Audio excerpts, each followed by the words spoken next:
L'an 375 de l'ère chrétienne, l'immense steppe pontique, brûlée par le soleil et les gels, que les Goths appelaient un Oyum, terre sacrée et maudite de leurs ancêtres. L'air, dense et lourd, sent la fumée des incendies lointains, l'absinthe et la peur. Au centre d'une vaste place forte, entourée d'un rempart de terre et d'une palissade de pieux aiguisés, se dresse une longue maison spacieuse, la halle du roi. Son toit de roseaux goudronnés semble s'être incrusté dans le ciel bas et plombé. À l'intérieur, dans la pénombre à peine dissipée par des torches fumeuses, sur un trône taillé dans un seul tronc de chêne, est assis un vieil homme. Son nom est Ermanaric, de la lignée divine des Amals. Mais en cet instant, il y a peu de divin en lui. Il a 110 ans, disent les sagas, et chaque hiver a gravé sur son visage une nouvelle et profonde rune. Sa longue barbe blanche, autrefois objet de fierté, pend en mèches emmêlées sur sa poitrine puissante, couverte des cicatrices d'anciennes batailles. Mais une cicatrice est fraîche. Elle rougit sur son flanc, sous la tunique de soie byzantine précieuse, donne ou tribut des lointains et rusés romains. Une blessure infligée non par une épée ennemie dans un combat loyal, mais par une lame perfide dans sa propre demeure. Il est assis, immobile, et seuls ses yeux vivent. Des yeux délavés, comme l'herbe de la steppe en automne, mais qui conservent encore des étincelles du feu d'antan. Ils regardent à travers les ombres mouvantes, à travers les fidèles housecarls figés le long des murs avec leurs lances et leurs boucliers ronds. Ils regardent vers l'est, là où, au-delà du fleuve Tanaïs, le Don, se lève une aube terrible et sanglante. De là proviennent des hurlements inhumains, le martèlement de myriades de sabots et des rumeurs à glacer le sang. Des rumeurs sur un peuple né en sel, sur des démons aux yeux bridés et aux visages défigurés par des cicatrices rituelles. Les Huns. Ermanaric est un roi conquérant. Le Alexandre gothique, comme l'appelleront les chroniqueurs. Toute sa vie fut une guerre. Il a soumis des dizaines de tribus. Son empire s'étendait de la mer Baltique à la mer Noire. Hérule, Vénète, Estès, Sarmate, tous ont incliné la tête devant sa volonté. Il a bâti un empire, barbare, cruel, cimenté par le fer, la peur et un serment de fidélité à lui, Dieu vivant de la guerre. Il était convaincu que sa création était éternelle, comme les étoiles au-dessus de la steppe. Mais maintenant, son empire se fissure de toutes parts. La blessure à son flanc n'est pas une simple blessure. C'est un symbole. Le symbole de la trahison, de la division, de la pourriture qui a commencé de l'intérieur. La vengeance pour la femme du prince Rosamond qui l'a fait exécuter, pour celle qui a osé le trahir. Et cette gangrène interne a rendu son royaume vulnérable à la menace extérieure, celle qui se tient déjà au seuil, celle qui ne connaît ni pitié, ni loi, ni honneur. Le vieux roi se tait. Il sait que son temps est écoulé. Un siècle de victoire, de gloire et de sang se transformera en poussière en quelques lunes. Il n'a pas peur de la mort, il l'a vu des milliers de fois. Il pleure son empire, son peuple, le monde qu'il a connu et qui s'effondre sous ses yeux, ensevelissant sous ses décombres dieux et héros. Ceci n'est pas seulement l'histoire d'un homme, c'est l'histoire de toute une époque, l'époque des grandes invasions, où le monde antique agonisait et où, sur ses ossements, naissait la future Europe. C'est le récit d'une figure colossale qui se tenait à la croisée des temps.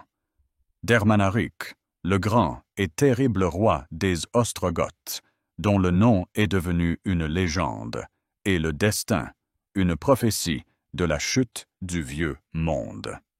Pour comprendre son drame, nous devons retourner au tout début, dans le monde brumeux de l'Europe barbare, où du creuset des guerres tribales se forgeaient les destins de peuples entiers.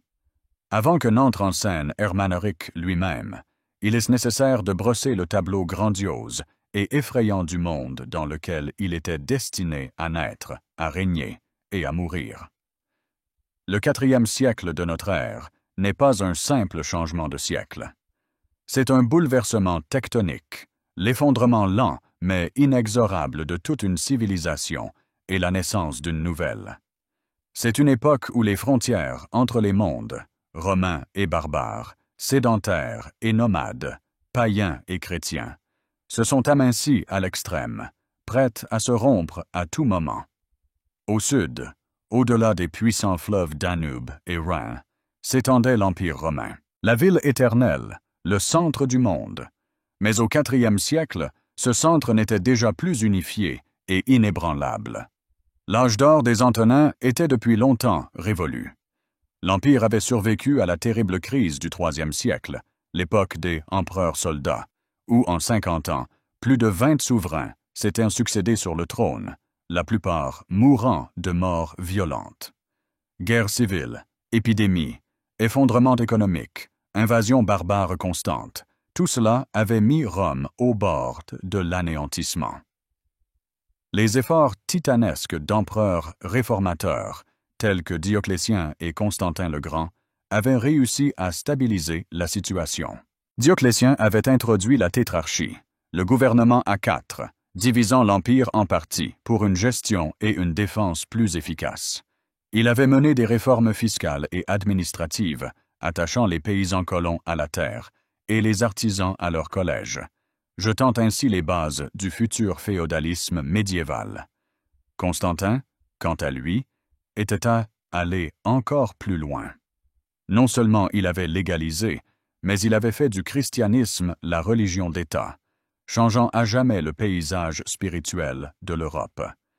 Et, ce qui n'est pas moins important, il avait déplacé la capitale. En l'an 330, sur le site de l'ancienne colonie grecque de Byzance, fut fondée la Nouvelle Rome, Constantinople.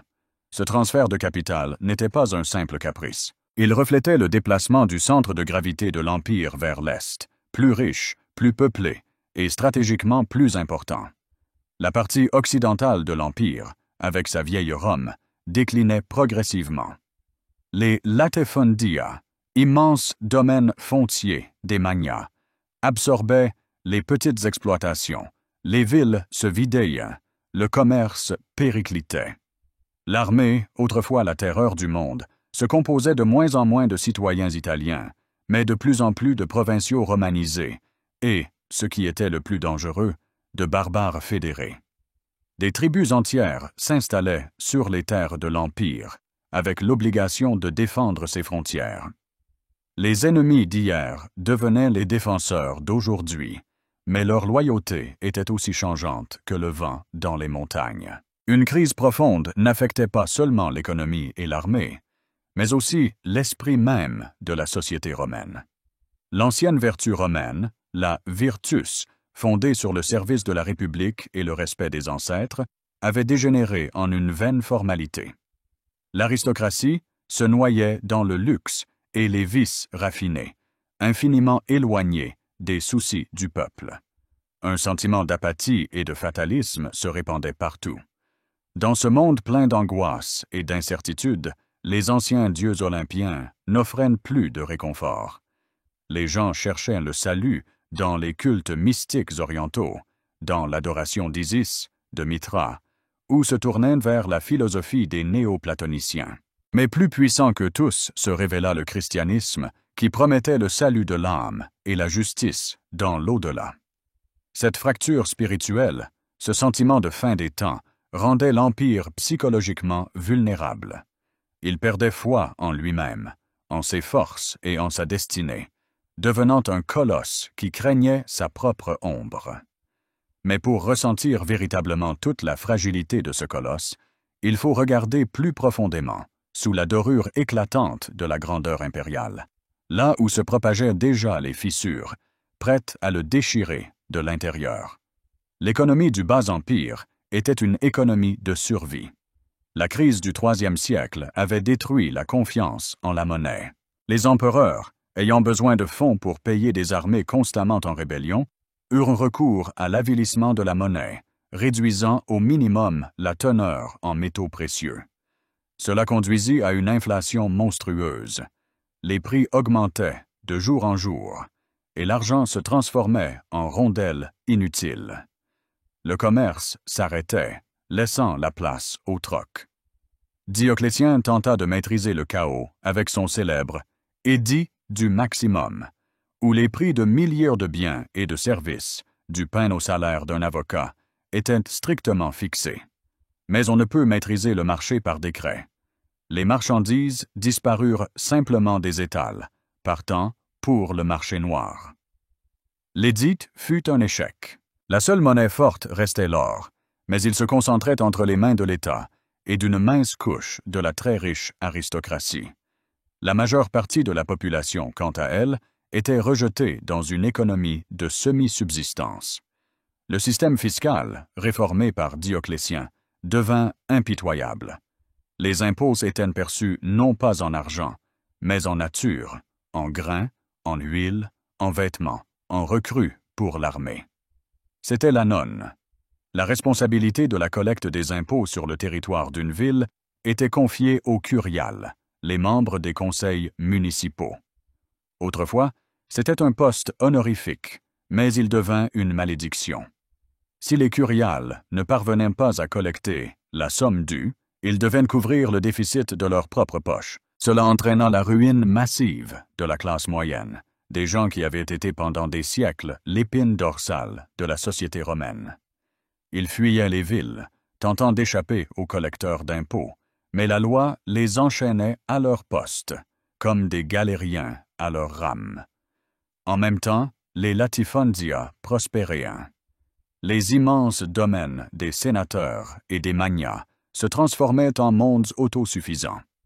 Ils avaient leurs propres champs, leurs propres ateliers, leurs propres armées d'esclaves personnels et de gardes. Ils n'obéissaient pratiquement pas au pouvoir central, repoussant souvent les collecteurs d'impôts par la force. Les paysans, incapables de supporter le fardeau fiscal, cédaient eux-mêmes leurs petites parcelles de terre à un magnat, devenant des colons, des fermiers semi-dépendants. Ils étaient attachés à la terre et ne pouvaient la quitter, transmettant leur statut par héritage. Ainsi, sur les décombres de la police antique, naissait la seigneurie médiévale. L'Empire romain se désagrégeait lentement en milliers d'autarcies, faiblement liées les unes aux autres. Le fossé social était effroyable.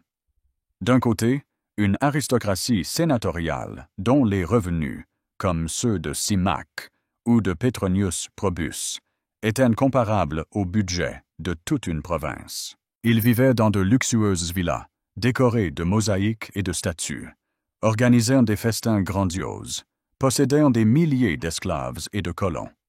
Leur vie était une succession d'oisivetés et de divertissements raffinés.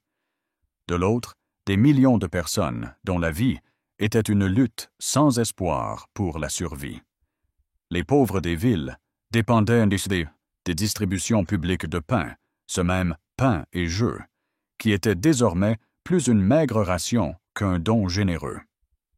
L'armée impériale subit également des changements radicaux. Le légionnaire classique de l'époque de César ou de Trajan avait disparu. L'armée du Bas-Empire était divisée en deux principaux types de troupes. Les unités frontalières, les limitanei, étaient essentiellement une milice paysanne, vivant en permanence à la frontière, cultivant la terre et devant, en cas d'attaque, tenir jusqu'à l'arrivée des forces principales. La force de frappe était constituée par les armées de campagne mobiles, les comitatens, qui obéissaient directement à l'empereur et à ses généraux. Mais là aussi, les Romains se faisaient de plus en plus rares. Le service militaire était dur et ingrat. La base des troupes était de plus en plus constituée de barbares. Rome concluait des traités avec des tribus entières. Selon ces traités, les barbares, appelés fédérés, recevaient des terres pour s'installer sur le territoire de l'Empire et des paiements annuels. En échange, ils étaient tenus de fournir des contingents militaires qui combattaient sous le commandement de leur propre chef. Francs, Alamans, Sarmates et bientôt Goths devinrent une partie intégrante de la machine de guerre romaine. Des chefs barbares, tels que Arbogast, Stylicon, Ricimer, atteignirent les plus hautes fonctions militaires, devenant maîtres de l'armée et dirigeants de fait de l'Empire, plaçant et déposant des empereurs fantoches. Rome achetait sa sécurité à ceux contre qui elle tentait de se protéger. C'était un jeu dangereux, qui finira par aboutir à ce que les protecteurs s'emparent simplement de ce qu'ils protégeaient. La société romaine était traversée par les contradictions les plus profondes. D'un côté, le luxe inouï de l'aristocratie, de l'autre, une misère sans espoir. Les controverses religieuses déchiraient l'Église. L'arianisme, le donatisme et d'autres soi-disant hérésies provoquaient des batailles non moins acharnées que celles sur les frontières. Et au-dessus de tout cela planait l'ombre des barbares. Pour les Romains, tous ceux qui vivaient en dehors de l'Empire étaient des barbares. Mais ce n'était pas une masse uniforme, c'était un kaléidoscope de centaines de tribus. Et le plus puissant de ces peuples étaient les Goths. Et tandis qu'à Rome se tramaient des intrigues et se tenaient des débats théologiques sur les vastes étendues de la Baltique à la mer Noire, une autre histoire s'écrivait. Ici, dans les forêts et les steppes, vivait un peuple dont le nom allait bientôt faire trembler la ville éternelle, les Goths. Leur propre histoire, consignée bien plus tard par l'historien Jordanès sur la base des travaux perdus de Cassiodore, était imprégnée de mythes. Elle racontait que leur patrie d'origine était l'île de Skansa, c'est-à-dire la Scandinavie. De là, sous la conduite d'un roi nommé Bérig, ils traversèrent la mer Baltique sur 3 navires et débarquèrent dans une terre qu'ils appelèrent Gotiskansa. Progressivement, repoussant d'autres tribus, ils avancèrent vers le sud, jusqu'à atteindre les terres fertiles du nord de la mer Noire. Les historiens et archéologues modernes, en particulier, associent les premiers Goths aux cultures archéologiques de Wilbark et de Tcherniakov. Ce n'étaient pas des cultures gothiques monolithiques, mais plutôt des formations polyethniques, où une élite militaire gothique dominait une population locale de Sarmates, d'Assès et Djette. Au IVe siècle, les Goths n'étaient plus depuis longtemps un peuple unifié.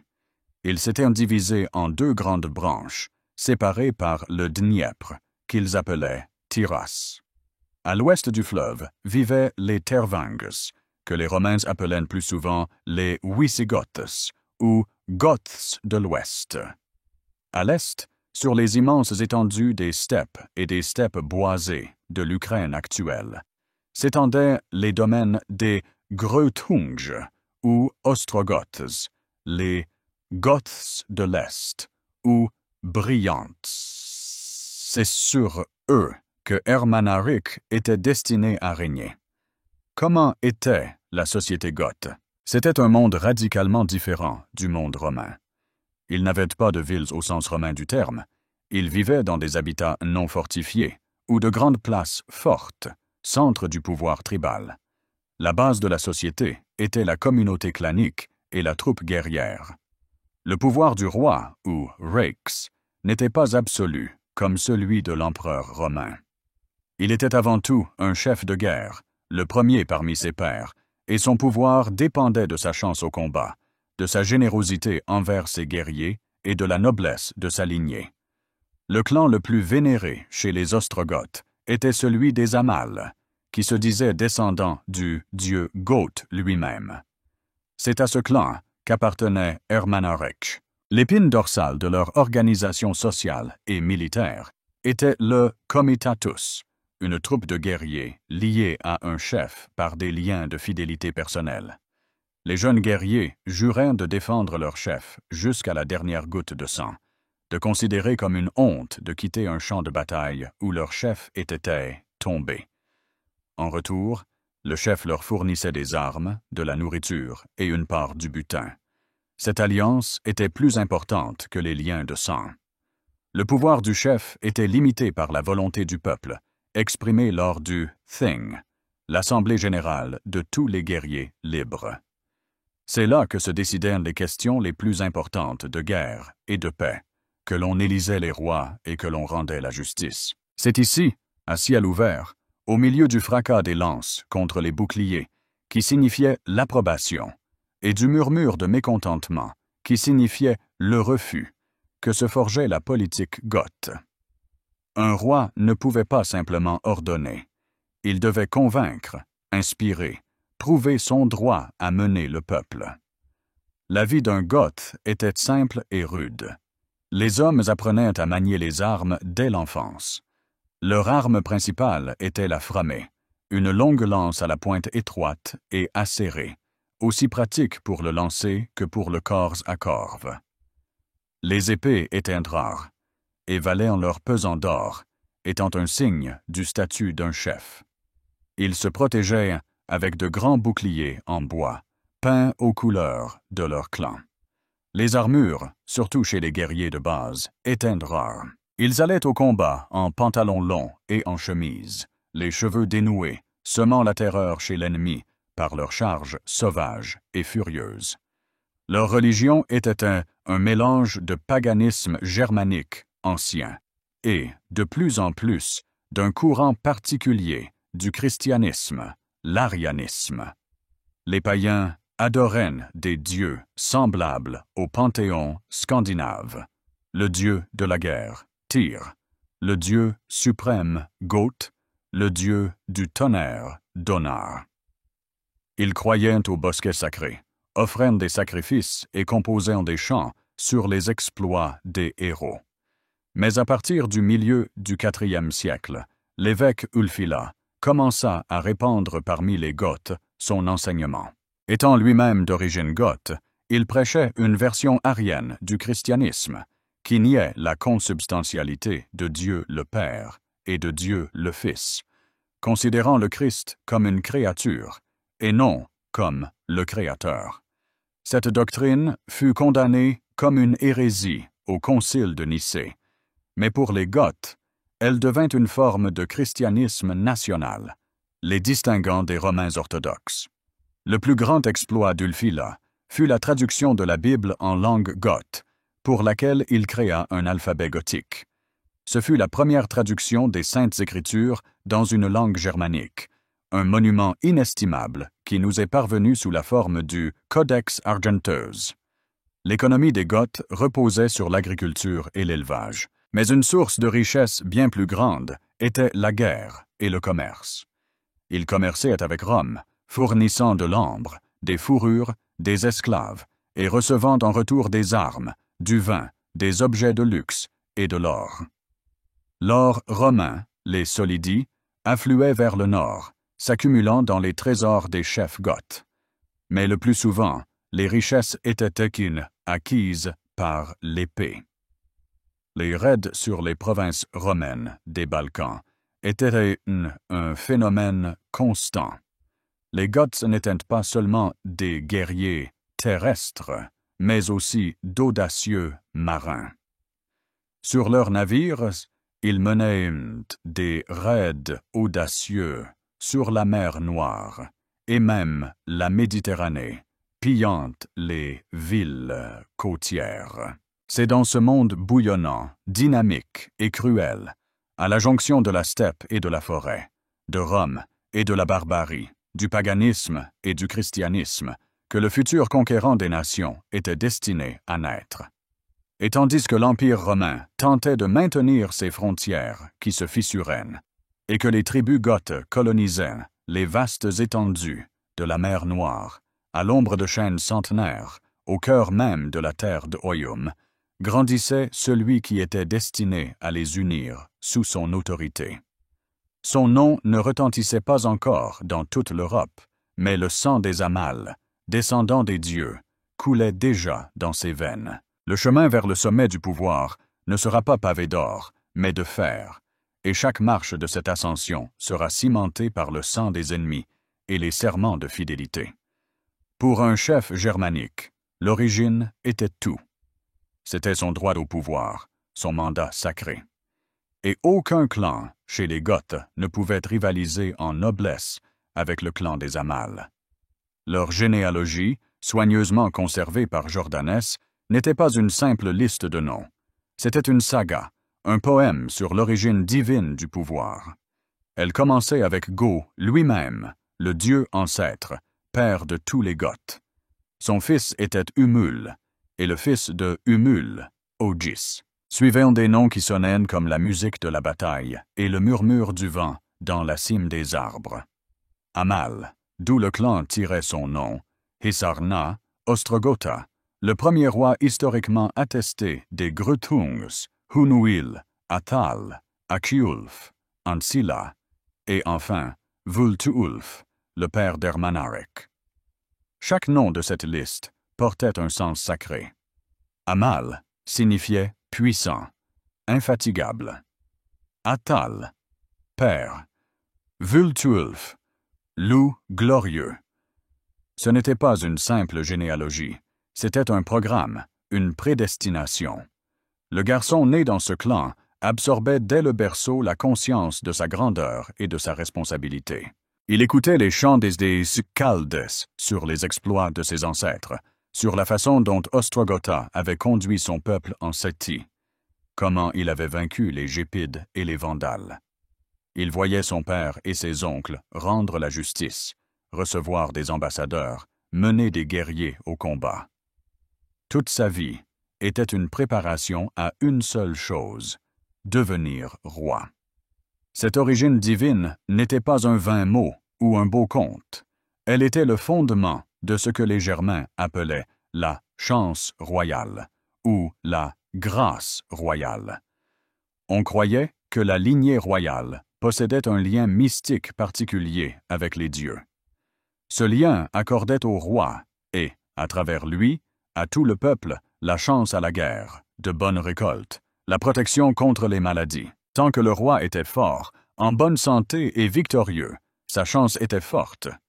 Mais s'il commençait à subir des échecs, s'il perdait des batailles, ou si la famine frappait le pays, cela signifiait que sa chance s'était tarie, que les dieux s'étaient détournés de lui. Dans ce cas, le peuple avait le droit de le déposer, et même de le sacrifier pour apaiser les dieux. C'est pourquoi, pour Ermanaric, sa généalogie était à la fois son plus grand atout et son plus lourd fardeau. Elle lui donnait un droit incontestable de prétendre au trône, mais elle lui imposait aussi une responsabilité colossale. Il devait constamment prouver par ses actes qu'il était digne de ses ancêtres divins. Toute faiblesse, toute défaite pouvait être interprétée comme un signe du déclin de sa chance sacrée. Ce concept le poursuivra toute sa vie et jouera un rôle fatal dans sa fin tragique. Nous ne connaissons pas la date exacte de la naissance d'Ermanaric. C'est probablement arrivé dans le dernier quart du IIIe siècle. Son enfance et sa jeunesse se déroulèrent dans des conditions qui paraîtraient insupportables à un homme moderne. Des escarmouches intertribales constantes, des raids de cavaliers sarmates, la nécessité de chasser pour survivre. Mais pour le jeune Amal, c'était l'école idéale. Il apprit à monter à cheval avant de savoir marcher fermement. Il apprit à manier la lance et l'épée, à traquer la bête dans la forêt et l'ennemi dans la steppe. Il s'imprégna des lois non écrites de son peuple, apprit l'art de la diplomatie, qui chez les Goths consistait souvent à savoir organiser un festin et à gratifier les bonnes personnes. Il apprit l'art de gouverner, qui se résumait à 3 choses: être le plus courageux au combat, le plus généreux au festin et le plus sage au conseil. Les sources sont muettes sur la manière exacte dont Ermanaric est monté sur le trône. Jordanès rapporte simplement qu'il hérita du pouvoir. Mais dans le monde germanique, l'héritage était rarement un processus simple et pacifique. Même s'il était l'héritier direct de son père Vultuulf, il dut très probablement prouver son droit au Thing, l'assemblée populaire des guerriers. Imaginons la scène. Une immense clairière, entourée de forêts. Au centre, une pierre ou un arbre sacré. Autour se sont rassemblés des milliers de guerriers Grutung. Barbus, aux longs cheveux, vêtus de peau de loup et d'ours par-dessus des tuniques de cuir. Ils frappèrent leurs lances contre leurs boucliers, exprimant approbation ou désapprobation. Sur une estrade se tiennent les anciens des clans, les prêtres et les prétendants au trône. Le jeune Ermanaric ne devait pas simplement revendiquer ses droits par le sang. Il devait convaincre l'Assemblée qu'il était le meilleur chef, que sous sa direction, les attendait victoire, gloire et un riche butin. Peut-être s'était-il déjà illustré au combat, à la tête de troupes de guerriers. Peut-être a-t-il prononcé un discours plein d'énergie féroce et de promesses. Ou peut-être a-t-il dû affronter un autre prétendant en duel, pour prouver sa force dans un jugement de Dieu. Son discours devant les guerriers n'était probablement pas celui d'un politicien, mais le serment d'un chef. Il ne persuadait pas, il inspirait. Il parlait de la gloire des ancêtres, de la honte des défaites, des richesses qui attendaient au-delà du fleuve, sur les terres d'autres tribus. Il ne promettait pas la paix, mais la guerre. Pas le repos, mais le butin. Pour un guerrier germanique, c'étaient les arguments les plus convaincants. Et lorsque les chefs des autres clans nobles reconnurent sa primauté, et que des milliers de guerriers libres exprimèrent leur accord par un rugissement assourdissant et un fracas d'armes, le rituel eut lieu. On le hissa peut-être sur un grand bouclier, le portant devant les rangs des guerriers. C'était un ancien rite germanique de proclamation d'un roi, symbolisant que le peuple lui-même élevait son chef au sommet du pouvoir. Chaque guerrier, frappant de sa lance le bouclier d'Ermanaric, lui prêtait un serment de fidélité personnelle, le serment de le suivre au combat, de le protéger dans la bataille et de mourir avec lui, si nécessaire. Quoi qu'il en soit, vers les années 330 ou 340 du IVe siècle, le grondement de milliers de voix et le fracas de milliers de lances contre des boucliers proclamèrent Ermanaric Rex des Grütungs Ostrogoths. À ce moment commença une nouvelle ère dans l'histoire non seulement des Goths, mais de toute l'Europe de l'Est. Le jeune chef, plein d'ambition et de force, n'hérita pas seulement d'une tribu, mais d'un peuple prêt à de grandes réalisations. Devant lui s'étendaient des terres infinies, peuplées de dizaines de tribus, chacune se considérant maîtresse de sa propre terre. Ermanaric ne les voyait pas comme des voisins, mais comme de futurs sujets. Son but n'était pas simplement de régner, mais de commander, de créer un empire. Et voilà, le trône est sous lui, l'épée dans sa main, la volonté dans son cœur. À partir de ce moment commence une époque de près de 40 ans de règne d'Ermanaric, une période de guerre et de conquête incessantes qui transformeront l'union tribale des Ostrogoths en un immense, bien que lâche, empire. Jordanès, ne lésinant pas sur les épithètes, le compare à Alexandre le Grand lui-même. Et bien que cette comparaison puisse paraître exagérée, elle reflète l'ampleur des exploits qui frappèrent l'imagination des contemporains et de la postérité. L'empire d'Ermanaric devint le premier et le dernier grand empire gothique sur les terres d'Europe de l'Est. Ermanaric commença à agir avec méthode et cruauté. Son objectif était de soumettre tous les peuples qui vivaient sur l'immense territoire, s'étendant de la mer Baltique au nord à la mer Noire au sud, et du Don à l'est au marais du Pripet à l'ouest. Ces campagnes, décrites par Jordanès, ressemblent à un chant héroïque et sombre. Sa première cible furent les Hérules, qui vivaient au nord des Goths, sur les rives de la mer d'Azov, alors appelée le Palus Méotide. Les Hérules, ou Hélours, étaient une tribu germanique connue pour sa sauvagerie et sa combativité. C'étaient d'audacieux marins et pirates qui semèrent la terreur sur les côtes de la mer Noire.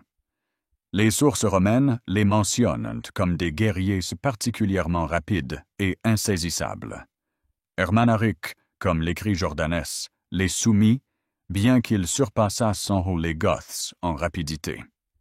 Ce ne fut pas une simple victoire, ce fut une déclaration. Même les guerriers les plus féroces de la région devaient s'incliner devant la puissance de la Malle. Il ne les anéantit pas. Au lieu de cela, il les intégra à son armée, en faisant une partie de sa machine de guerre. Leur chef, Alaric, qu'il ne faut pas confondre avec le futur roi des Wisigoths, fut soumis. Ensuite, le regard d'Ermanaric se tourna vers le nord-ouest, vers les profondeurs des forêts et des marais infinis. Là vivaient les Vénètes, ou Vénèdes. C'est un peuple énigmatique, que de nombreux historiens considèrent comme les ancêtres des Slaves.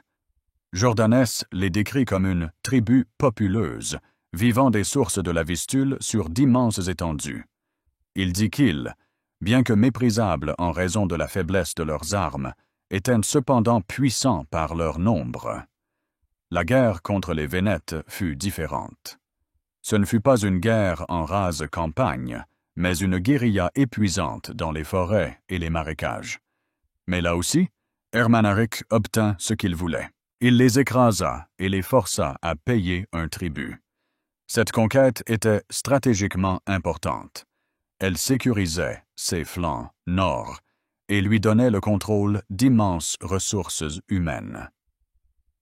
Après les Vénètes, vint le tour des Est. C'est un nom collectif pour les tribus baltes qui vivaient sur les rives de la mer Baltique, sur le territoire des actuelles Lituanie, Lettonie et Oblast de Kaliningrad. Ces terres étaient célèbres pour leur principale richesse, l'ambre. Les Est étaient un peuple pacifique, comme les décrivait déjà Tacite, s'adonnant à l'agriculture et à la collecte de la pierre de soleil. Le contrôle des Est signifiait le contrôle de la partie nord de la célèbre route de l'ambre, qui reliait la Baltique à la Méditerranée, à Chitcha. Ermanaric, par sa sagesse et sa vaillance, les soumit également, annexant à son empire toutes les tribus de Scythie et de Germanie, comme si elles étaient les siennes propres. Jordanès énumère d'autres peuples soumis, dont les noms sonnent aujourd'hui exotiques et presque oubliés. Tioude, Vacinabroncae, Merens, Mordens, Imniscaris, Rogas, Tadzans, Ataoul, Navego, Boubegenas, Koldas. Il s'agissait probablement de tribus finno-ougriennes, baltès et peut-être slaves, qui vivaient dans la zone forestière d'Europe de l'Est. Chaque conquête était une campagne militaire distincte, exigeant des mois, voire des années. L'armée d'Ermanaric marcha à travers les steppes, traversa des fleuves, se fraya un chemin à travers des forêts impénétrables. Chaque victoire lui apportait de nouveaux tributaires, de nouveaux guerriers et de nouvelles richesses. De plus, les nomades iranophones, les Sarmates, en particulier les Alains et les Roxolans, qui avaient dominé pendant des siècles les steppes pontiques, tombèrent sous la dépendance d'Ermanaric. Soumettre ces brillants cavaliers, maîtres du combat à cheval, était le summum de l'art militaire. Très probablement, ce ne fut pas une déroute complète, mais l'établissement d'une suprématie goth. La cavalerie lourde sarmate, les cataphractaires, couverts d'une armure d'écailles de bronze, devint une unité d'élite dans l'armée d'Ermanaric. Que représentait donc cet immense empire, s'étendant sur des millions de kilomètres carrés? Le qualifier de empire, au sens romain, serait incorrect. Il n'avait pas d'administration unifiée, de bureaucratie, de système routier, de monnaie commune ou de loi écrite. C'était ce que les historiens modernes appellent un empire barbare ou une hégémonie. Sa structure ressemblait à une pyramide. Au sommet se tenait Ermanaric lui-même, le roi suprême, le roi des rois. Son pouvoir était absolu, mais reposait sur 3 piliers. Son autorité personnelle, la force de sa propre troupe de guerriers, ou housecarls, et la loyauté des rois et chefs soumis. Un échelon plus bas se trouvaient les rois des peuples conquis, Hérule, Vénète, Sarmate. Ermanaric, en règle générale, ne détruisait pas la noblesse locale. Il laissait au pouvoir les anciens dirigeants, ou plaçait à leur place ses propres protégés. Ces petits rois conservaient une autonomie interne, jugeant leur peuple selon leurs propres coutumes, mais devaient 3 choses à Ermanaric. Premièrement, le tribut. Ils devaient régulièrement payer un tribut, en or, en fourrure, en grains, en ambre, en bétail. Ce tribut servait à entretenir l'immense cour et la troupe d'Ermanaric, et était également distribué aux guerriers fidèles, renforçant leur loyauté. Deuxièmement, l'aide militaire. Au premier appel d'Ermanaric, ils devaient fournir leur contingent militaire. Ainsi, l'armée du roi goth s'agrandissait constamment, incluant l'infanterie des Vénètes, les commandos de marine des Hérules et la cavalerie lourde des Sarmates. Et troisièmement, la fidélité. Cette fidélité était scellée par des serments, l'échange d'otages, souvent les fils des chefs soumis, qui étaient élevés à la cour d'Ermanaric, et des alliances matrimoniales. Le centre de cet empire était la cour d'Ermanaric. Ce n'était pas une ville, mais plutôt un immense campement mobile, ou une grande place forte très fortifiée, que les Goths appelaient un « bourg ». Il était probablement situé quelque part sur le cours moyen du Dniepr, au cœur de la culture de Tcherniakov. Imaginons ce bourg, entouré d'un fossé et d'un rempart, sur lequel se dressait une sombre palissade. Il était plein de vie. Derrière les murs s'entassaient des centaines d'habitations semi-enterrées, d'ateliers de forgerons, de potiers, de tailleurs d'os. L'air était rempli du bruit des marteaux, du hennissement des chevaux, du brouhaha de nombreuses langues. On pouvait y entendre le gothique, le sarmate, le vénète. C'est là qu'affluaient les caravanes de tribus, fourrures des forêts du Nord, grains de la steppe boisée, ambre de la Baltique. C'est là aussi que vivaient les otages, fils et filles, des chefs soumis qui servaient de garantie de la fidélité de leur père et en même temps s'imprégnaient de la culture goth, se préparant à devenir des vassaux loyaux. Ce creuset bouillonnant de peuple était la capitale de l'empire des steppes. Au centre de tout cela se dressait l'immense, longue maison du roi, sa salle de banquet. Longue de plusieurs dizaines de mètres, construite en rondins massifs, elle était le centre du pouvoir et de la culture. C'est là, au milieu de la fumée des foyers et de l'odeur de la viande rôtie, que se rassemblaient des centaines de guerriers. Ermanaric était assis sur son trône, sur une estrade, et décidait des destins. Le principal rituel qui cimentait son empire était le banquet. Lors des banquets, il démontrait sa générosité, la qualité la plus importante d'un chef germanique.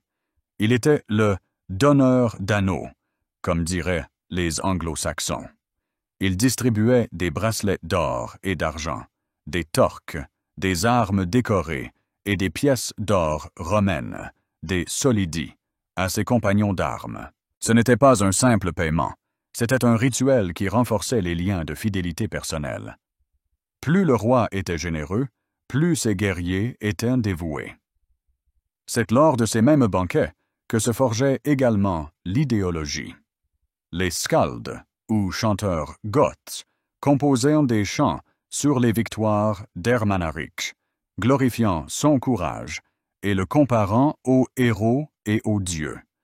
Ils racontaient des sagas sur l'origine des Amals, rappelant à tous son droit divin au pouvoir. Ces chants étaient une propagande orale, façonnant l'opinion publique et légitimant les conquêtes. C'est là aussi que la justice était rendue. Le droit germanique n'était pas écrit et reposait sur la coutume. La notion principale était le Wehrgeld, le prix de l'homme, une compensation que le meurtrier ou son clan devait verser au clan de la victime pour éviter la vendetta. Le roi était le juge suprême, qui tranchait les affaires les plus complexes, en particulier entre les représentants de différentes tribus. Sa parole était loi. La cour d'Ermanaric était également un centre de diplomatie. Des ambassadeurs de terres lointaines y arrivaient, et même de Rome elle-même. Les découvertes archéologiques dans les riches sépultures de la culture de Tcherniakov, vaisselle en verre romaine, amphores de vin, céramique rouge coûteuse, fibules et boucles, témoignent de contacts intenses. Les Romains, voyant la puissance d'Ermanaric, préférèrent maintenir la paix avec lui, envoyant des cadeaux que le roi goth acceptait comme un tribut. Lui, à son tour, contrôlait la fourniture au marché romain d'esclaves, capturés lors de campagnes contre les tribus du Nord, de fourrures, de graines et, bien sûr, d'ambre de la Baltique. Ermanaric n'était pas seulement un guerrier. Il était un acteur clé dans le système économique et politique complexe de l'Europe de l'Est de l'époque. Ce système était à la fois fort et fragile. Sa force résidait dans sa flexibilité et sa puissance militaire. Tant qu'Ermanaric était en vie, en bonne santé et chanceux à la guerre, le système fonctionnait parfaitement. Son autorité personnelle était le ciment qui liait des dizaines de tribus hétérogènes. Mais sa faiblesse était qu'il était entièrement lié à la personnalité du souverain. Si l'on retirait Ermanaric, toute la pyramide du pouvoir risquait de s'effondrer, car les chefs soumis étaient fidèles non pas à un État goth, mais à lui personnellement. Et cette vulnérabilité fatale se manifestera au moment le plus critique. Pendant des décennies, Ermanaric régna sur son empire des steppes. Il n'était plus simplement le Rex des Greutongues. Il était le maître de la Scythie, le seigneur du Nord. Rome, occupée par ses propres problèmes internes et ses guerres sur le Rhin et en Perse, observait avec anxiété la croissance de cette nouvelle puissance à l'Est, mais préférait ne pas intervenir. Il semblait que l'empire de la Malle durerait éternellement. Mais aux confins lointains du monde connu, une tempête se levait déjà, destinée à balayer non seulement l'empire d'Ermanaric, mais aussi le vieux monde lui-même. Au-dessus des steppes et des forêts, des bourgs goths et des forteresses romaines sur le Danube, le monde semblait figé dans un fragile équilibre. L'empire d'Ermanaric avait atteint l'apogée de sa puissance, et l'empire romain, gouverné par Valentinien et Valens, parvenait tant bien que mal à défendre ses frontières. Mais loin à l'est, au-delà de la Volga, que les géographes antiques appelèrent le fleuve Ha, dans les profondeurs inconnues de l'Asie, une force comme l'Europe n'en avait jamais connue s'était mise en mouvement. Ce n'étaient pas de simples nomades de plus. C'était une vague, un bouleversement tectonique, la fureur même de la guerre incarnée dans un peuple. Leur nom allait bientôt devenir synonyme de terreur et de destruction. Les Huns. Qui étaient ces Huns? D'où venaient-ils? Pour les Européens du IVe siècle, ils surgirent de nulle part, comme des créatures de l'enfer. L'historien romain Ammien Marcellin, contemporain des événements, a laissé d'eux une description classique, pleine d'horreur et de dégoût, qui a façonné pour des siècles l'image des Huns. La tribu des Huns dépasse toute mesure de sauvagerie. Tous se distinguent par des membres trapus et robustes, des nuques épaisses et en général une apparence si monstrueuse et effrayante qu'on pourrait les prendre pour des bêtes bipèdes. Leur mode de vie est si grossier qu'ils se nourrissent de racines d'herbes sauvages et de la viande à moitié crue de n'importe quel bétail, qu'ils placent sur leurs cuisses sous le dos de leurs chevaux et la laissent s'attendrir un peu. Soudés à leurs chevaux endurants mais laides, ils passent sur eux le jour et la nuit. Ceci, bien sûr, est un portrait peint par un ennemi, mais il traduit avec précision le choc qu'ont ressenti les peuples sédentaires. La science moderne relie leur origine au peuple Xiongnu, qui a terrorisé la Chine pendant des siècles. Une partie des Xiongnu a migré vers l'ouest, se mélangeant en chemin avec des tribus ougriennes et iraniennes. Et quelques siècles plus tard, cette nouvelle communauté est apparue aux frontières de l'Europe. Mais qu'est-ce qui a fait des Huns une force si invincible? Ce n'était pas simplement la sauvagerie. C'était une combinaison d'une organisation sociale parfaite pour la guerre et de technologies militaires avancées, inconnues en Europe. Quel était donc le moteur de cette nouvelle terreur? C'était une révolution dans l'art de la guerre, née dans l'immense et impitoyable laboratoire de la steppe eurasienne. Leur arme principale, leur dieu de la guerre, était l'arc composite réflexe. Contrairement aux arcs simples en bois des Européens, l'arc unique était une merveille d'ingénierie. Il était collé à partir de plusieurs couches, une base en bois, des plaques de cornes sur la face interne, travaillant en compression, et des faisceaux de tendons sur la face externe, travaillant en tension. Non tendu, il se courbait en sens inverse, ressemblant à la lettre C. Cela créait une tension préalable colossale. Lorsqu'un guerrier unique bandait son arc, il accumulait une énergie énorme. En conséquence, la flèche tirée d'un tel arc allait plus loin, plus vite, et avait une puissance de pénétration bien plus grande que n'importe quelle flèche tirée d'une arme européenne. Leurs pointes trilobées en os ou en fer perçaient facilement les armures de cuir et les boucliers de bois à une distance de 150 à 200 mètres. Le deuxième élément clé de leur supériorité était la selle. La selle unique avait un cadre en bois solide, avec un pommeau et un troussequin haut. Elle fixait solidement le cavalier, transformant lui et son cheval en une seule machine de combat. Et surtout, ce sont les Huns qui, s'ils ne l'ont pas inventé, ont largement répandu en Europe les étriers. Ce détail, apparemment simple, a produit une révolution. En s'appuyant sur les étriers, le cavalier obtenait une plateforme stable. Il pouvait tirer à l'arc dans n'importe quelle direction, même vers l'arrière, sans risquer de tomber de cheval. Il pouvait porter des coups de lance et d'épée plus puissants, en y mettant non seulement la force de son bras, mais aussi la masse de tout son corps et de son cheval. La cavalerie européenne, qui ne connaissait pas les étriers, paraissait maladroite et inefficace à côté. À cela s'ajoute un élément de guerre psychologique. Les Huns cultivaient consciemment une image terrifiante. La coutume de déformer les crânes des nourrissons pour leur donner une forme allongée.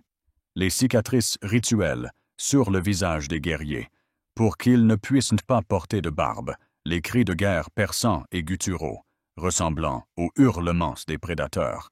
Tout cela faisait partie de leur arsenal. Ils ne se contentaient pas de vaincre l'ennemi, ils paralysaient sa volonté par la terreur avant même le début de la bataille.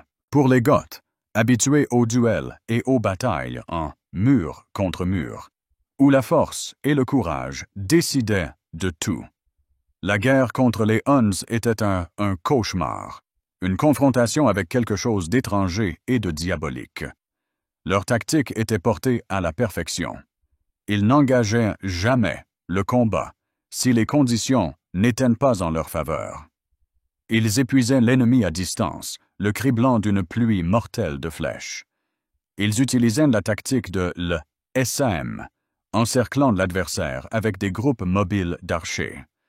Leur célèbre fausse retraite était un piège mortel pour toute infanterie disciplinée. Voyant l'ennemi fuir, les Goths ou les Romains se lançaient à sa poursuite avec des cris furieux, rompant leur formation. Et à ce moment-là, les Huns faisaient demi-tour et attaquaient les rangs désorganisés et étirés de l'ennemi, l'anéantissant par morceaux.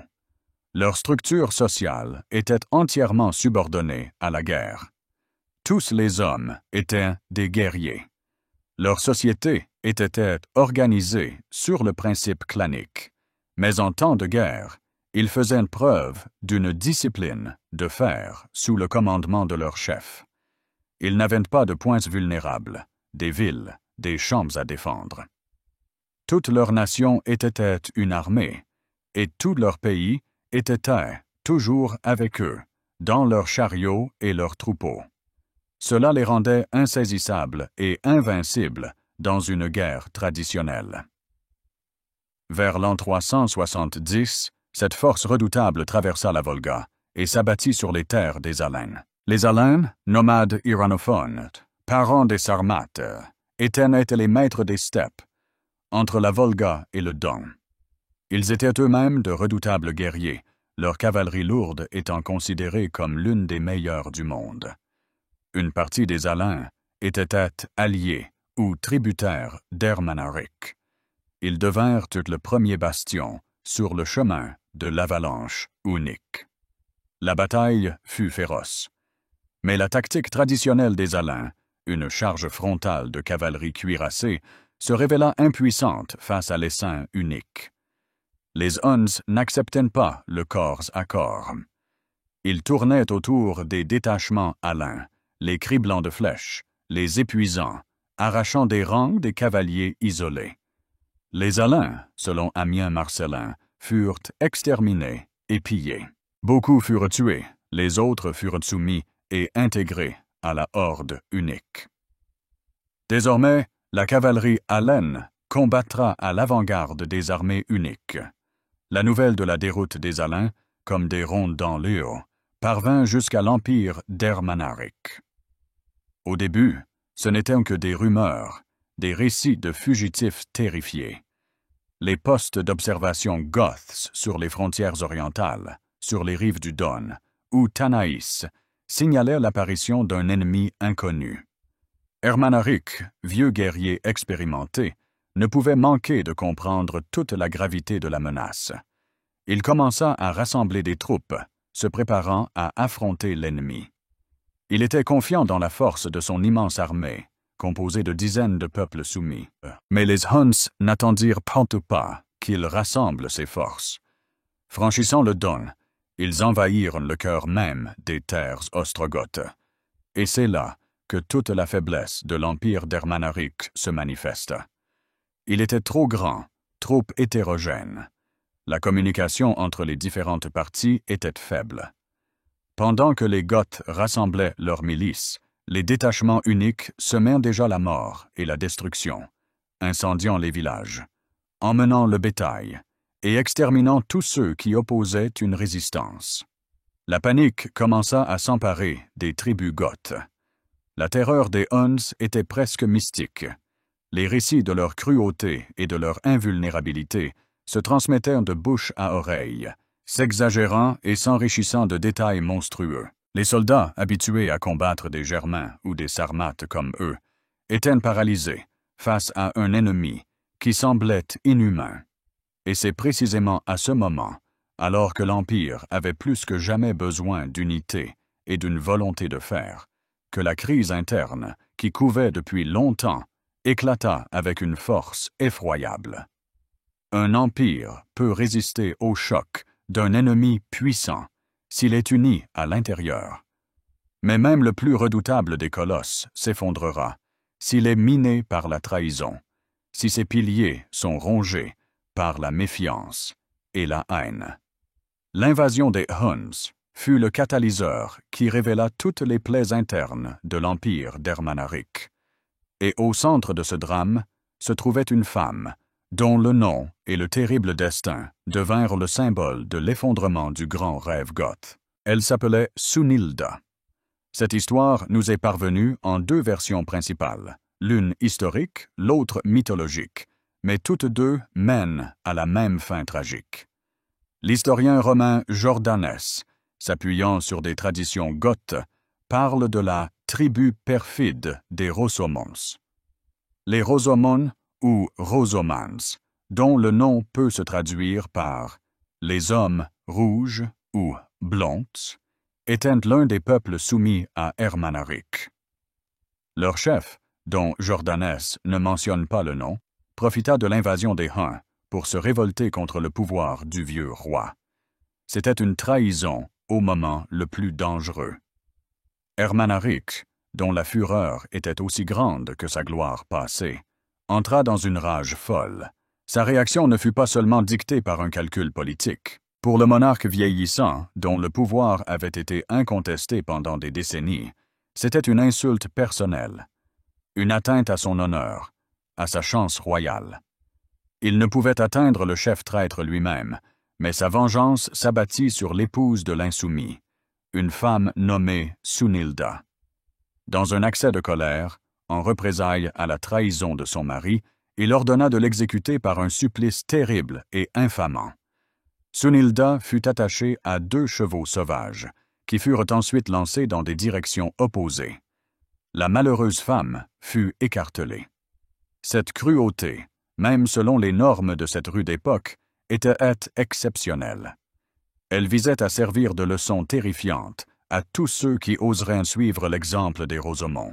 Mais au lieu de renforcer le pouvoir par la peur, elle engendra une soif de vengeance. Sunilda avait des frères, Sarus et Ammius. Ils étaient ses parents, et selon les lois germaniques de la vendetta, ils étaient tenus de venger leur sœur. Ce devoir était sacré. Il primait sur la fidélité au roi, surtout à un roi qui avait commis un acte aussi déshonorant. Ils ne pouvaient pas défier ouvertement le monarque tout-puissant. Ils choisirent la voie du complot secret. Guettant un moment où Ermanaric ne s'attendait pas à une attaque, ils le transpercèrent de leur épée au flanc. Jordanès écrit que la blessure n'était pas mortelle. Ermanaric survécut, mais resta malade et infirme. Le vieux lion était blessé, et la nouvelle, comme un éclair, se répandit dans tout son empire. Le roi, dont la force et la santé étaient la garantie de la stabilité, gisait maintenant, perdant son sang, dans sa halle. Son autorité s'effondra. De nombreuses tribus soumises, qui ne tenaient que par la peur qu'il inspirait, se sentirent libres. L'unité de l'Empire s'effrita comme un château de cartes. Cette sombre histoire laissa une empreinte si profonde dans la mémoire des peuples germaniques qu'elle devint l'un des thèmes centraux de leur épopée héroïque. Dans les sagas scandinaves, telles que la saga des Völsungs et le Edda poétique, et dans le poème anglo-saxon Widsith, Ermanaric se transforme en Jormunrekkr, un roi puissant, mais cruel et perfide. Le nom de Sunilda devient Svanhild, ou signe de bataille, et elle devient la fille des héros légendaires, Sigurd le tueur de dragons et Gudrun. Jormunrekkr, déjà vieux, la prend pour épouse, mais son conseiller perfide, Biki, calomnie la jeune reine, l'accusant de trahison avec le fils du roi, Randver. En colère, Jormunrekkr ordonne de pendre son propre fils et de faire piétiner Svanhild par des chevaux sur la place publique. Mais la beauté de la jeune fille était telle que les chevaux n'osaient pas la toucher. Alors Biki conseilla de lui couvrir le visage d'un manteau, et ce n'est qu'après cela que les chevaux exécutèrent l'ordre terrible. Les frères de Svanhild, que les sagas appellent Tsorli et Hamdir, partent se venger. Leur mère Gudrun leur donne une armure magique que le fer ne peut transpercer. Ils font irruption dans la salle de banquet de Jormunrekkr et l'affrontent. Ils lui coupent les mains et les pieds, mais ne peuvent lui trancher la tête. Et alors, le Jormunrekkr blessé crie à ses guerriers de lapider les vengeurs, non pas avec des épées, mais avec des pierres. Les frères périssent coûte, mais la vengeance est accomplie. Bien sûr, la version épique est pleine de détails mythologiques, mais son noyau, l'exécution d'une femme par piétinement de chevaux et la vengeance ultérieure de ses frères, qui infligent au roi de graves blessures, coïncide avec l'histoire racontée par Jordanès. Cela indique que l'événement était réel et a produit une impression colossale sur les contemporains. La tragédie de Sunilda fut-elle la cause principale de l'effondrement de l'empire d'Ermanaric? Très probablement non. Elle n'en fut que le symptôme le plus frappant et le plus dramatique, d'une maladie qui rongeait depuis longtemps son empire de l'intérieur. L'empire d'Ermanaric était une hégémonie militaire classique. Il reposait sur des guerres constamment victorieuses, qui rapportèrent du butin à distribuer aux guerriers et terrifiaient les peuples soumis. Mais vers les années 370, Ermanaric était déjà très âgé. L'époque des grandes conquêtes était terminée. Le flot de butin s'était tari.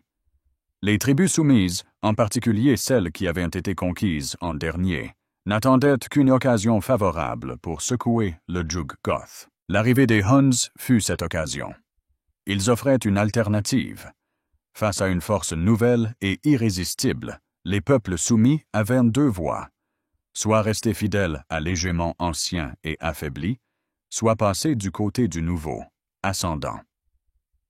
La désertion du chef des Rosomon fut le premier signal de ce processus.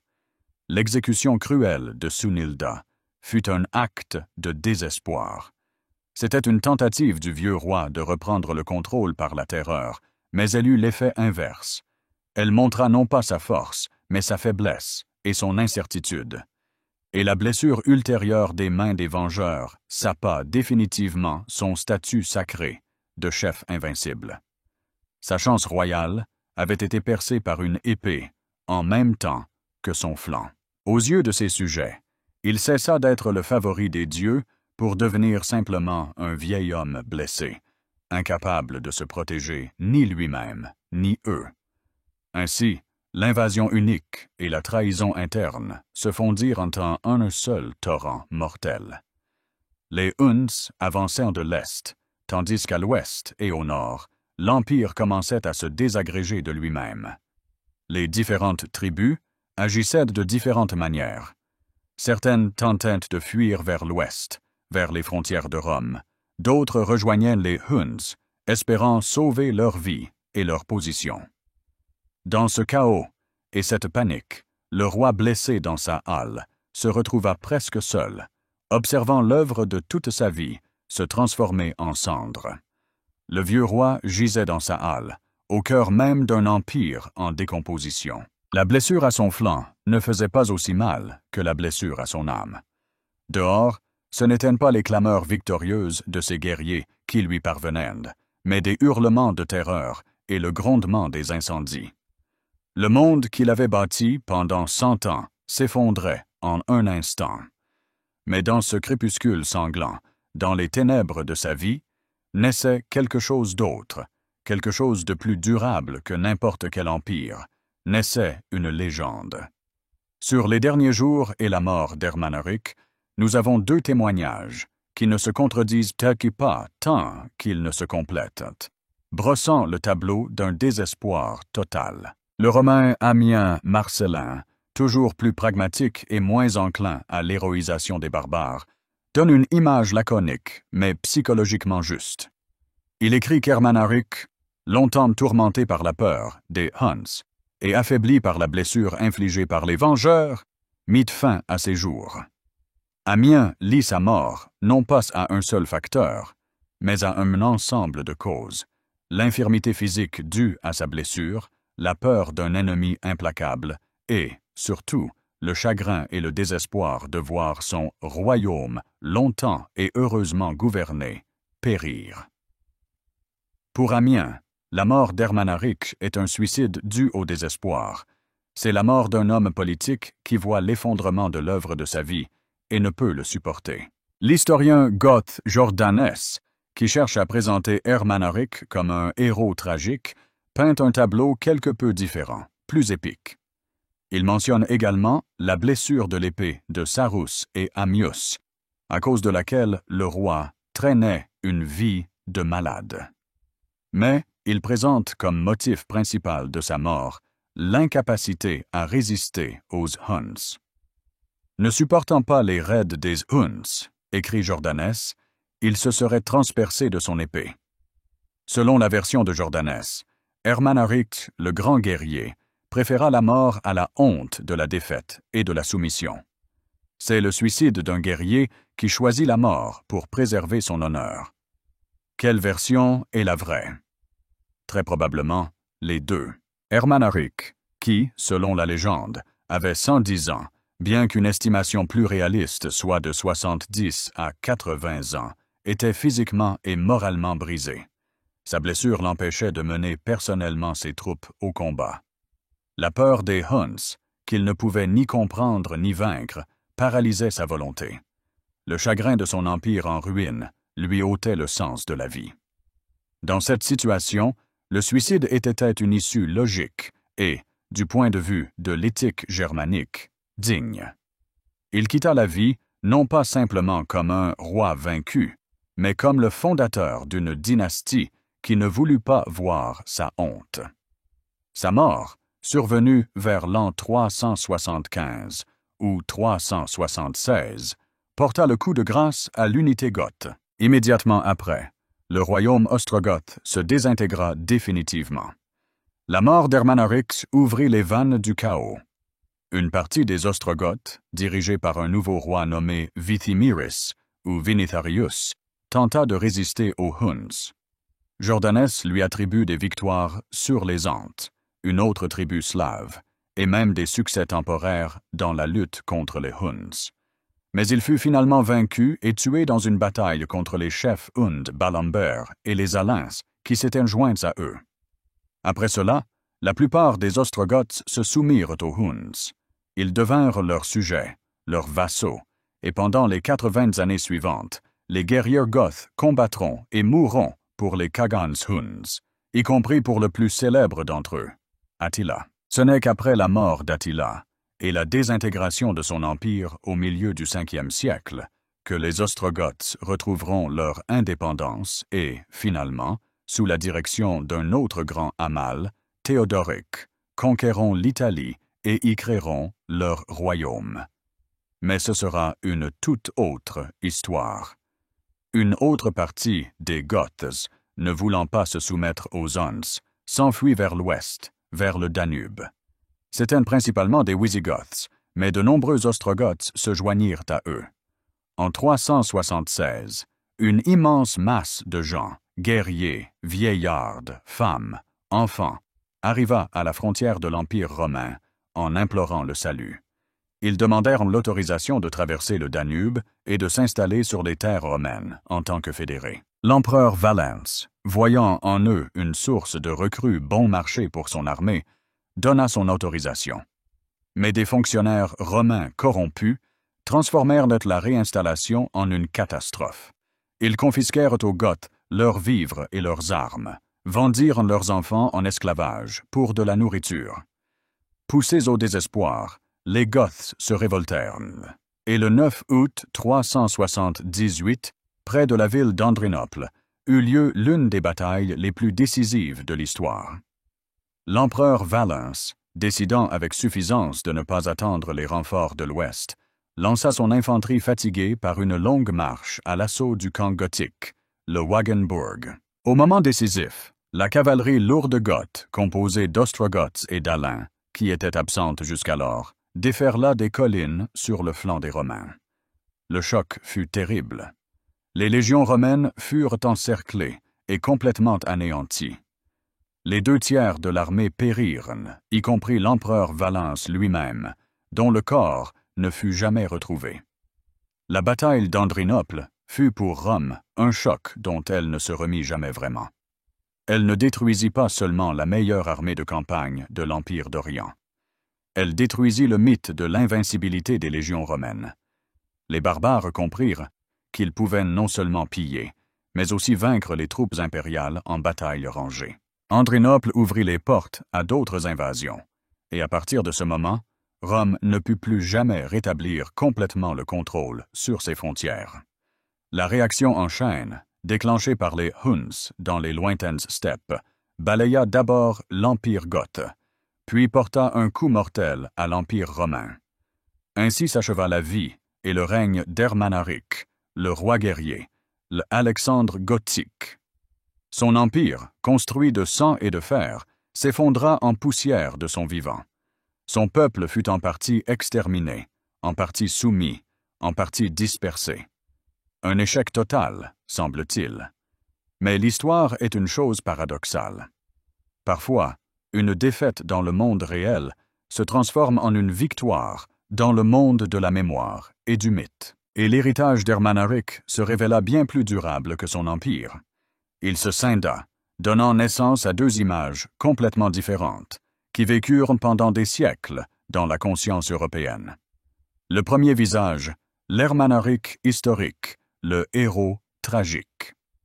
Cette image fut créée par les historiens goths, Cassiodore et Jordanes. Pour eux, Ermanaric était le plus grand des rois goths, un symbole de la puissance et de la gloire passée. C'était un souverain sage et vaillant qui avait uni des dizaines de tribus et créé un immense empire. Sa chute n'était pas de sa faute, mais le résultat d'une confrontation avec une force irrésistible et inhumaine les Huns, aggravée par une trahison infâme. Sa mort est le noble suicide d'un héros qui ne voulut pas survivre à la honte de la défaite. Cet Ermanaric est une figure tragique d'envergure shakespearienne. Un vieux roi, au sommet de sa gloire, confronté au destin et ayant tout perdu. Cette image était importante pour les Goths des 5e et 6e siècles. Elle leur rappelait leur grand passé, légitimait le pouvoir de leur nouveau roi, comme Théodoric le Grand, qui était aussi un Amal, et les inspirait à de nouveaux exploits. Le second visage, le Jörmungandr mythologique, le tyran cruel. Cette image naquit dans les chants populaires et les sagas des Germains, Scandinaves, Anglo-Saxons, Allemands. Dans la tradition orale, les détails historiques s'effacèrent, et les traits archétypaux prirent le dessus. Ici, Ermanaric, ou Jörmungandr, perd ses traits héroïques. Il se transforme en un classique méchant roi de conte de fées. Il est perfide, avare, méfiant et incroyablement cruel. Il exécute innocemment sa jeune épouse Svanhild et son propre fils. Sa mort des mains des vengeurs n'est pas une tragédie, mais un juste châtiment. Pourquoi une telle transformation a-t-elle eu lieu? Peut-être parce que pour d'autres tribus germaniques, qui ne faisaient pas partie de son empire, ou étaient en ses ennemis, il était effectivement un conquérant cruel. Ou peut-être son histoire a-t-elle simplement fusionné avec des récits mythologiques plus anciens sur des tyrans et des vengeurs. Quoi qu'il en soit, c'est précisément cette image, celle de Jörmungandr, qui se révéla la plus tenace dans le folklore et la littérature du Moyen Âge. Alors, qui était-il vraiment? Probablement les deux. Il fut, sans aucun doute, un chef militaire et un homme politique exceptionnel de son temps, doté d'une volonté de fer et d'une vision grandiose. Il réussit à faire ce que personne n'avait fait avant lui, créer un immense État polyethnique dans l'Europe barbare. Mais les méthodes qu'il utilisa pour y parvenir étaient cruelles, même pour cette époque. Il gouvernait par la peur non moins que par l'autorité. Son empire était un colosse, mais un colosse aux pieds d'argile de la loyauté personnelle et de la chance militaire. Et lorsque la chance se détourna de lui, et que la loyauté fit place à la trahison, le colosse s'effondra. L'histoire d'Ermanaric n'est pas simplement la biographie d'un roi barbare morte depuis longtemps. C'est une parabole éternelle sur la nature du pouvoir et de l'empire. Elle nous enseigne qu'aucun empire, même le plus puissant, construit uniquement sur la force et la contrainte, ne peut être éternel. Elle nous enseigne que la discorde interne et la trahison sont plus redoutables que n'importe quel ennemi extérieur. Et elle montre comment, à la charnière des époques, dans le creuset de grands bouleversements, le destin d'un seul homme peut devenir le miroir du destin de tout un monde. Essentiellement, la grande migration des peuples, dont l'invasion unique et la chute de l'empire d'Ermanaric furent le catalyseur, ne fut pas seulement un processus de destruction, mais aussi de création. Ce fut une chirurgie de l'histoire, cruelle, sanglante, mais nécessaire. Le vieux monde antique agonisant, avec son esclavage, ses structures sociales pétrifiées et son économie épuisée, n'était plus viable. Il devait mourir pour laisser la place à quelque chose de nouveau. Les royaumes barbares, nés sur les décombres de l'Empire romain, le royaume des Ostrogoths en Italie, des Wisigoths en Espagne, des Francs en Gaule, des Vandales en Afrique, des Anglo-Saxons en Bretagne, devinrent les creusets où se forgea l'avenir. En eux, l'énergie militaire germanique, leur notion de liberté personnelle et de fidélité au chef, se mêlèrent aux vestiges de la culture, du droit, du système administratif romain et, bien sûr, à la religion chrétienne. De cette synthèse tumultueuse et chaotique naquit l'Europe médiévale. Et à la fracture même de cette époque, au point de non-retour, se dresse la figure d'Ermanaric. Il fut le dernier grand héros de l'ancien monde barbare pré-chrétien, du monde des épopées héroïques et des dieux tribaux. Il tenta de construire son empire sur des modèles anciens, mais le temps de ces empires était révolu. Il fut balayé par des forces qu'il ne pouvait ni comprendre ni arrêter. Sa tragédie est la tragédie de tout son monde, condamné à périr face à une nouvelle réalité historique. Le vieux roi mourut dans sa halle, tandis qu'au-delà des murs, son monde s'effondrait. Mais l'écho de son nom, Ermanaric, Germanreich, résonnera encore pendant de nombreux siècles dans les chants des Skaldes et sur les pages des chroniques, comme un terrible rappel d'une époque où les anciens dieux mouraient et où de nouveaux peuples naissaient dans le feu et le sang, jetant les fondations sanglantes et héroïques de la future Europe. Je vous remercie d'avoir parcouru ce long chemin à travers les brumes du temps avec moi. Si ce récit vous a plu, abonnez-vous à la chaîne, aimez cette vidéo et partagez votre opinion dans les commentaires. De nombreuses autres histoires, grandes et oubliées, nous attendent. À de nouvelles rencontres.